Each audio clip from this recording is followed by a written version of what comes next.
recently there is some discussion we have entered into with one of our partners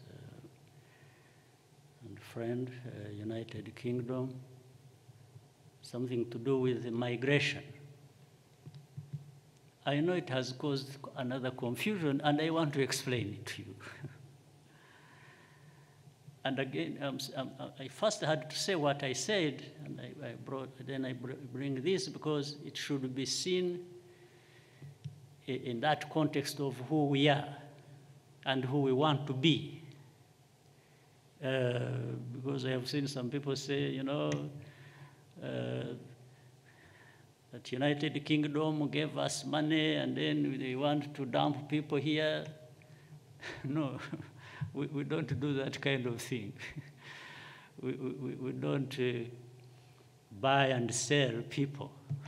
We can't do that, again, because of our core values. But I'll tell you what happened, and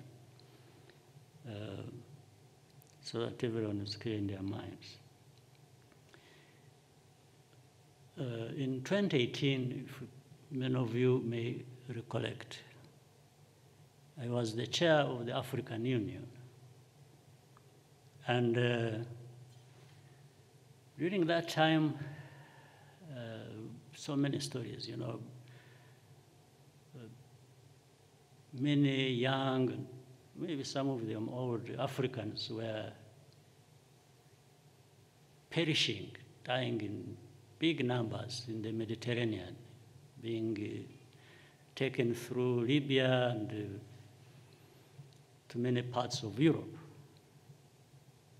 And I remember reading a story about a Ghanaian young man, an engineer, who happened to be following this path, and there are people, they are smugglers, they have networks who take people from Africa, different parts, and smuggle them into Europe. And that time they were using Libya because of its statelessness. There was confusion, there was no state in control. And in fact, hundreds, if not thousands of them were trapped in Libya in different places in the prisons, starving to death, others abused in all sorts of ways. Some people had started coming, picking some of them and taking them to their countries to use them as slaves. Slaves.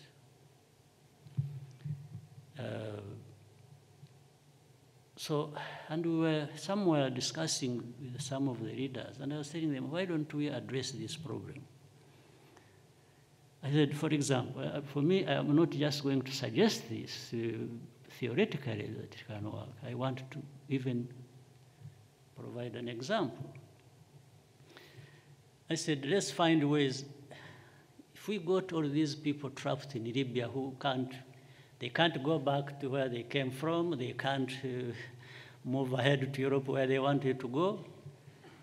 And I told them, I can assure you, with all our weaknesses and whatever we have in our country, these people, if they were brought through Rwanda, they would live a better life than they are living in Libya, in these prisons. I said, so if we brought them, then other countries interested in helping in this problem, we can do the following. One, we can ask these people whether they want to go back to where they came from, now that they found themselves mistaken and in a very terrible situation in Libya. They may end up wanting to go back home. Because I had read that story of the Ghanaian I was telling you, who was, for him, he was an educated man, young man, but I think illusioned about.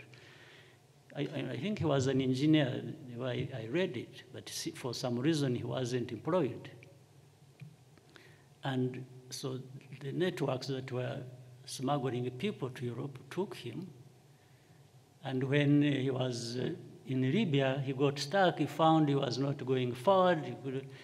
So he had paid some amount of money which he got from his parents, I remember the story we were talking about $800 or $900 we had been paying through to these smugglers.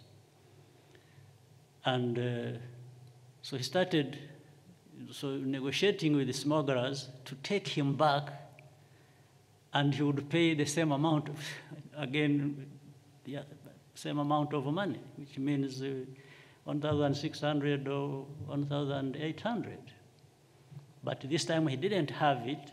It would be paid when he got back to Ghana by, I think, his parents. So the smugglers took him back. But this is because he discovered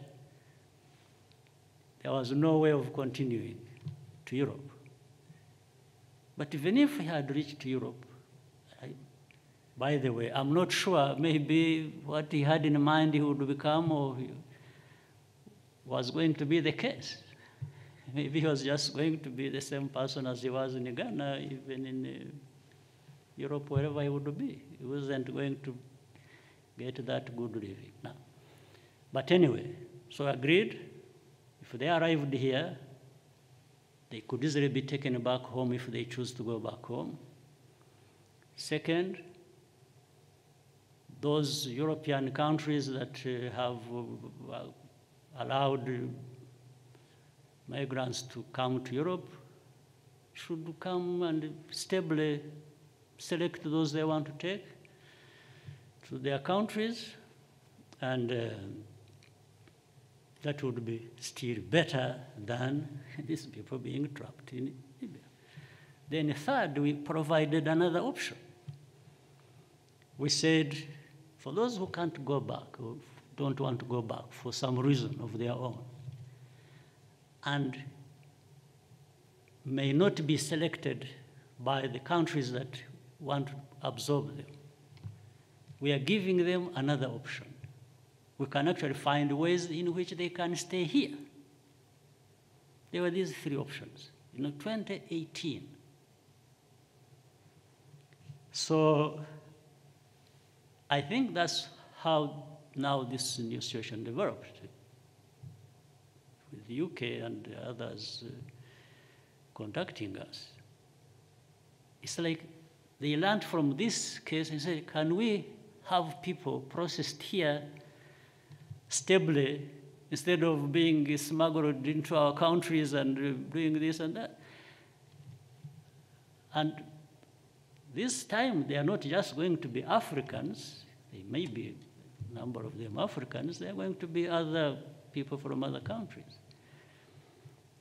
We allowed people from Afghanistan to come here. Even now, there are still students who were brought here. They are still staying with us. So I'm saying there are things that have really changed about us. And that's why I'm saying we don't have to learn values from anybody ourselves. We have values in us that we go by. So we can absorb Afghanistan, people from Afghanistan, from wherever, and if they are from Africa, we are even happier because they are like, we take them like family. So when the UK approached us, and because of that problem they have, I think they are smuggling people in these countries, left, right, center. So if we could talk about how to deal with that problem, we are happy to deal with that problem. There is, I understand, Denmark. So there is nothing bad about this. There is nothing we can't be transparent about this. There is nothing. So this is what it is.